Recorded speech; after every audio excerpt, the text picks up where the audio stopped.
Ano makuru arabandanya urunani rw'amashirahamwe y'abavuzi kama bakorera hano mu gihugu cy'u Burundi RNATB waratunganije kuri uno wa kabiri mu ntara ya Gitega amatora nako yo gushiraho inzego zibaserukira mu ntara.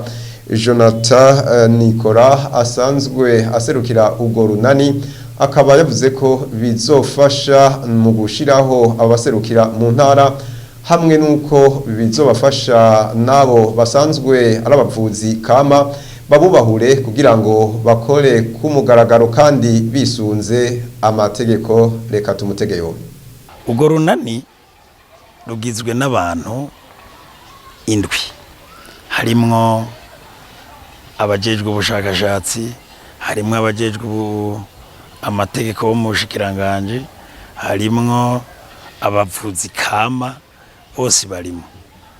Ico gihe ca turaraba ubwo runani rugizwe n'abantu bose bakorera i Bujumbura kubera niho hari icicaro gikuru c'ubwo runani.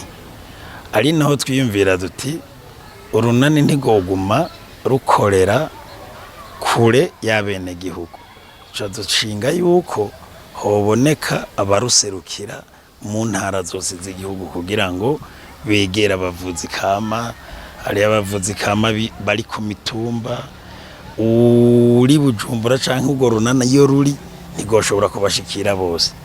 Mugubu ni ntumbero yuko urunani gwegera abavuzi kama bose iyo bari mu myonga, mu mitumba hose tubasangeyo, tubigisha akamaro ko kuja mu runani, tubigisha akamaro ko kurondera ivyangombwa kugira babavuzi kama bari mu mategeko. Bimwe ngo mu byo agiye kwihutira gukora, Eugene Ngendakumana yatowe mu ntara ya Gitega waserukire ubwo runani akavuga ko agiye kwihutira kubigisha kugira ngo bakorere ku mugaragaro hamwe no kubaronderera impapuro zibemerera gukora bisunze amategeko. Reka nawe nyene tumutegeyo. Iri nishira hamwe ry'ubuvuzi kama ririko riratangura ngaha mu gihugu cacu c'u Burundi. Rero rikaba rifise intumbero yuko rishaka gukura cyane cyane abantu mu gifuri bagakorera ku mugaragaro, kuko turiko turarondera cyane cyane kuko abenshi ntibafise vyangombwa.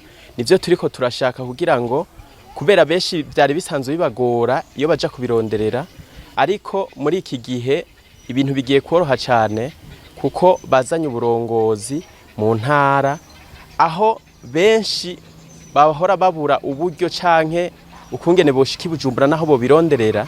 Ubigiye kuborohera, bagiye kuronka umuntu agiye kubaba hagufi kugira ngo abarose vyangombwa kandi abigishe n'ukungene bagiye gukora neza bakorera ku mugaragaro kugira ngo ubuvuzi kama